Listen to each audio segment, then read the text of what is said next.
Yeah, UT Martin, Jason Simpson. Perfect. Coach, give us your general thoughts on the upcoming season. Certainly excited about it. This is my 9th year as a head coach at UT Martin.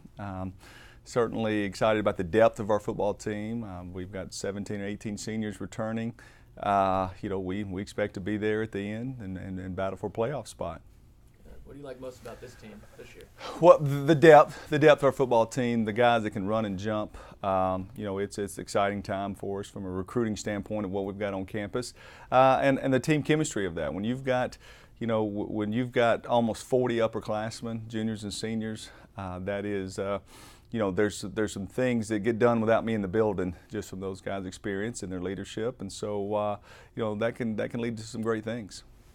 What's going to be one of your biggest challenges this year? I think the biggest challenge is we've lost 6 NFL players in the last 2 years, 3 a year for the last 2 years. Although I say that we've got quality depth and some outstanding football players. You need that top 5% guys. You need those All-American guys, those NFL camp guys. Sometimes they can, when things aren't going good, they can step up and take over a game and kind of get you over the hump. I'm excited to see who are our, those top 5% guys. What's your thoughts on the OVC race this year? It's exciting. I mean, it's fun to go into the year. UT Martin, we know we can win every game that we play, but we're not so talented enough that if we don't play well, anybody in our schedule, could beat us. But it's good that it'll be exciting because the quarterbacks. It's not a quarterback-driven league this year like it was last year. Fortunately, we have 2 quarterbacks returning that played a lot for us last year. So I think you'll see the defensive teams do well early until the quarterbacks catch up, and then in the year, whoever's quarterbacks are playing the best and taking care of the ball will have a chance to win the league.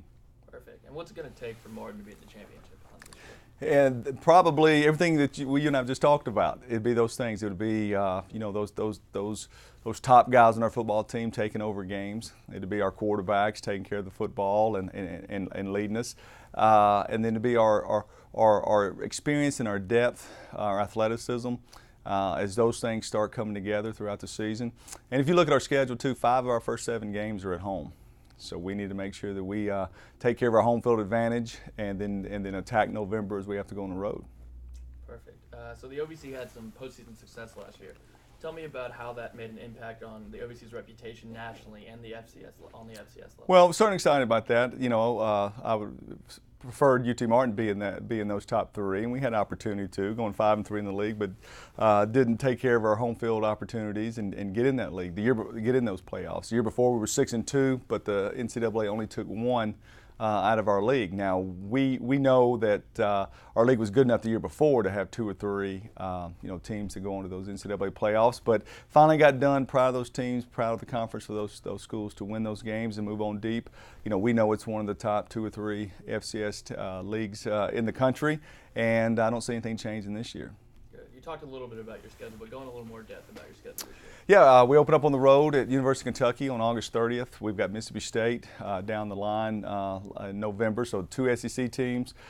We have a tough road trip against Central Arkansas, a top 15 team in the country, and as well as our 8 conference games. So it is challenging. That'll be over the next 2 years. We'll play 4 SEC teams. We've got some neat things going on with the new stadium there at UT Martin that'll be built after this season. So certainly a lot to look forward to. Good. All right, Coach, that's good.